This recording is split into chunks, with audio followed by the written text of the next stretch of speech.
Good morning. A fly landed on you. We're finding ourselves in the raised bed garden. And actually, I know we've been there before and I showed you before. But I'm quite... Oh. He's always making the non-existent script by some spontaneous interruptions, which is okay because there's nothing to be interrupted anyway. I wanted to show you this red. That's the ancient dog breed snort again, because we're finding ourselves in his enemy dog territory. So I wanted to show you, good morning, wanted to show you the autumn vibes of this raised bed garden. I'm quite shocked actually. Oh, here's a fly washing her hands, another fly washing hands on some autumn flowers. Look, the rye, someone planted a bread here. Oh, you're moving along? Okay, he sees someone walking, but no dog, luckily. See, all these, first of all, they've harvested a lot, but some are still blooming in their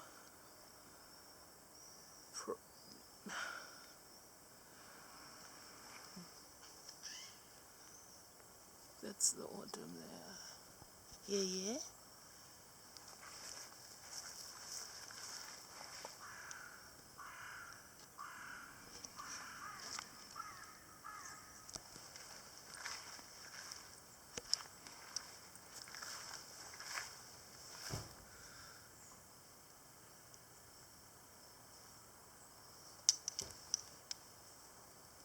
Some basilicum, some maize. Oh, the crows. Okay, wir können wandern. Onto the rock garden. I call it a sniffing stroll, like Schnüffelschlendern. Yeah, that's German. And, ach so? Oh, I hope this was nothing smelly he rolls in now. It's a warm day and morning, the morning after basically, after the party people, CSD party people, flooded the whole city from all over the world, Europe at least. And so the city is somehow in a hangover coma. There's just a bird there. And it's a nice atmosphere actually, except for the warm, damp temperatures, but maybe it's a pre-taste of how it's going to be again, and was once before. Calm on a Sunday, hopefully calm on other days too. No people around. And he's not up to walking much. Just let me show you some tomato plants. He's not up to walking much because it's very warm. Hello, green tomato plants. I hope none of these people who live there come out now saying, "Hey, don't pick those tomatoes." My dog looking at me. What are you talking? Funny voice. Komm, wir wandern. Guck. Okay, wir wandern. Ja. Onto the rock garden. Little compost heap there. Oh, and these are total autumn signals. They like to glue on my dog's coat. and harness. And he feels as if nature, well, of course nature has made it like this. He feels drawn to the plants that stick to him, and then he will transfer for them to grow elsewhere. So he really wants to always go into the plants like these that glue onto him. Heiko? Wie wir wandern? Heiko? He wants to observe the square here, ja? Na komm, wir wandern. Okay. Okay. Ist weich? So soft? Ist weich? The grass is soft and weich. We will roll. Roll. Yeah. Uh-huh. But you can see he doesn't allow himself much freedom to enjoy. Because he always checks, is everything still there? And is something or someone arriving?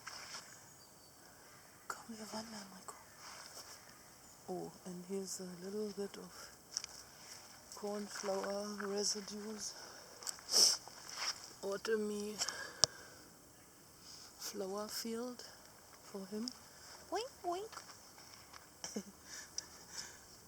Little grasshoppers. Check. Na komm. Komm, Rico, komm. Nee, we cannot go in there. It's great how they combine it with tree stumps for insects to find homes over winter and for breeding. So he's watching a suspicious man there. We used to have rock gardens, garden islands like this in our garden. And my dad used to plant these succulent plants a lot in South Africa then. And you'd have the lizards running around in them. So some plants send me back into time travel. Because they are like a footprint, right? Suspicious guy walking. We have to escape suspicious walking people. Also the bushes carrying berries already, very autumny. No eating, okay? Oh, sorry. We already got a bone just now. Come, Rico. When we don't have a long distance goal walking, we will start strolling, wanting to scavenge stuff. There's a dog arriving, but I'm not filming because there's a woman sitting and I don't want to have strange people on there without their consent. So that's the combination. Someone, I don't know if I can get a quick glimpse of them behind them. Don't know if that shows, but a woman with a dog. The dogs wanted to make contact, but the woman is not there. She's screened off behind her smartphone and headphones on. Big headphones on and smartphone and dog. So there's no chance I can communicate. He's drawn to that spiky grass. Awns again. Now I know the word. They are awns. Awns that dig into their feet and coat and skin. Behind where I didn't want to film, now the woman is also walking off away from the park bench. She had a fabric bag, shopping bag with cats on there, and it reminded me of a situation where I was once queuing by the supermarket cashier, counter, cashier, whatever. And I said to the woman, an old lady with exactly a bag like that, I said to her, "Oh, that's a beautiful bag." Because I was honest, I thought it was pretty. But she wouldn't respond. She wouldn't give a life signal. I just have to check because he's so urgently finding here something, so I wonder whether it's food again. And then I repeated it until I realized she thought I was talking on the phone.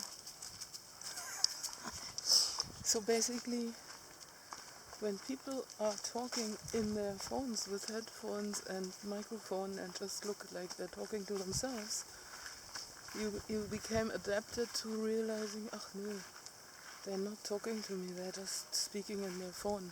No one's like walking around with a camera, obvious like this here, anymore. And so the other way around is true also.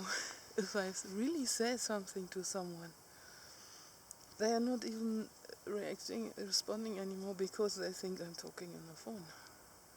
Because everyone's talking in their phones or talking to themselves. So you have to hammer them awake, even if you want to give a compliment someone about their pretty cat bag. So that's just another tangent triggered by the woman that I just saw that was carrying exactly that same bag. And still we have this Sunday quietness now. So he loves to turn away from the camera, of course. So it's just a quiet Sunday morning stroll, letting him sniff, having to be aware that he doesn't eat anything, watching out. Because if we don't have a specific goal, he'll tend to fall into roaming, scavenging. That's just their natural behavior, if they don't have anything important to do, like watching, hunting, moving around. They don't go for a walk just for a walk's sake like we do. We just think we need to go for a walk so they get some exercise, but they're always connected with another goal or motive. And if it's just checking whether the environment is safe, or like he's doing now, sniffing trails where another dog was walking before and marking, and then changing his mind sometimes, changing legs. So I stand next to him. He starts lifting one leg away from me, and then he changes his mind and lifts the other leg, so I have to get out of the way. I don't want to shower. Huh?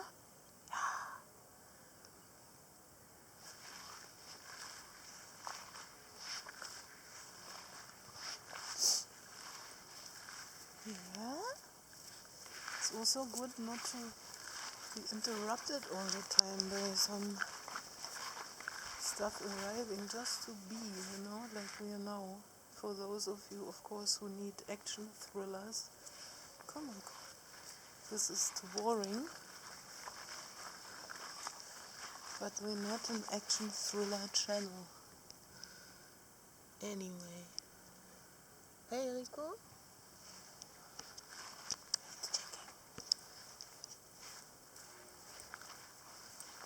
So this is all his garden, basically, wherever we walk, because he knows his way around so much. It's all his garden. That's why it's quite good with a territorial dog to be situated in the middle of something, to be able to have excursions star-shaped in all directions, so he doesn't claim everything completely, but always there's there's a bit of a change and variety, and you're moving the territory basically, even though it gets more and more difficult because he just knows his way around everywhere anymore. You see, if he's bored, he starts digging a hole, becomes his bed, and then he could quite happily rest here. But that's not what we're doing now.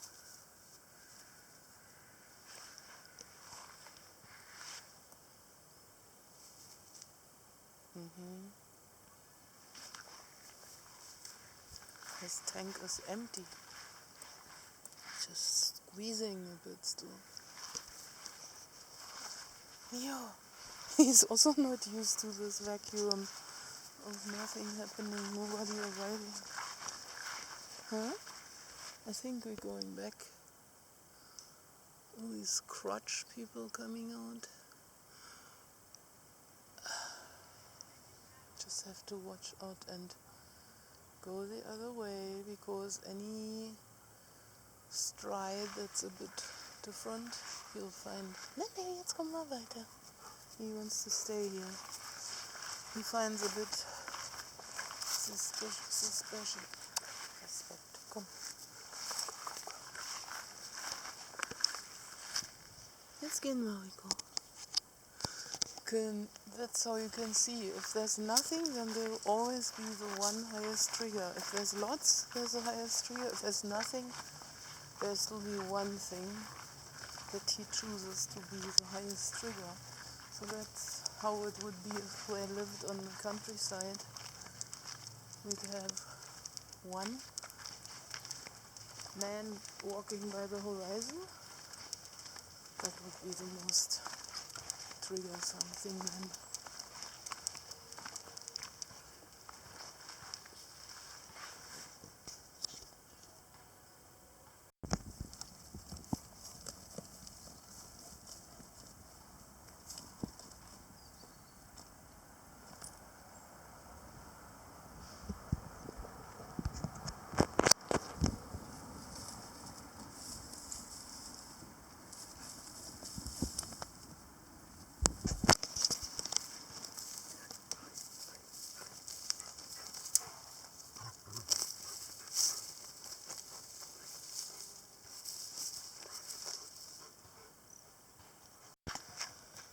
So we just got out of the way.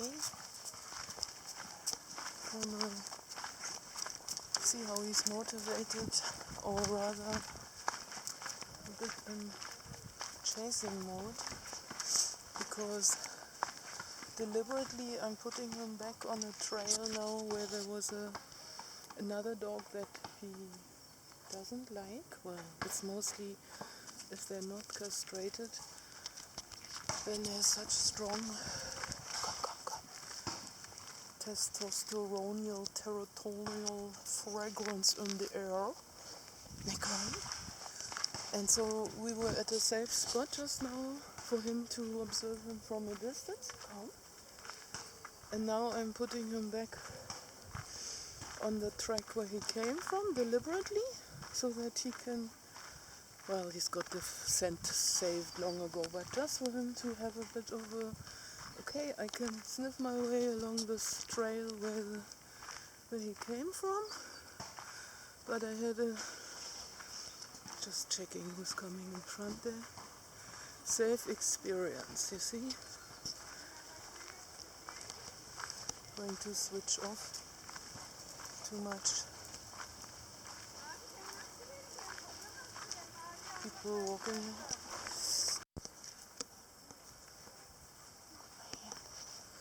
There's some more autumn messengers here.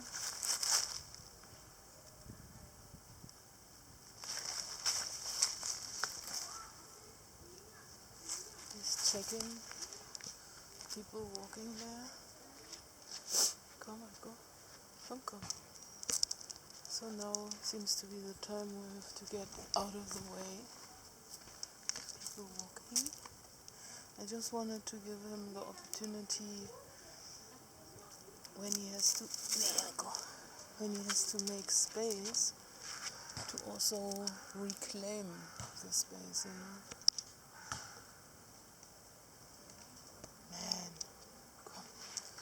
Maybe. And so if there's a low frequency voice invasion suddenly arriving, that hits especially hard on a Sunday morning where everything is quiet for a change. Let's end this with the autumn messengers.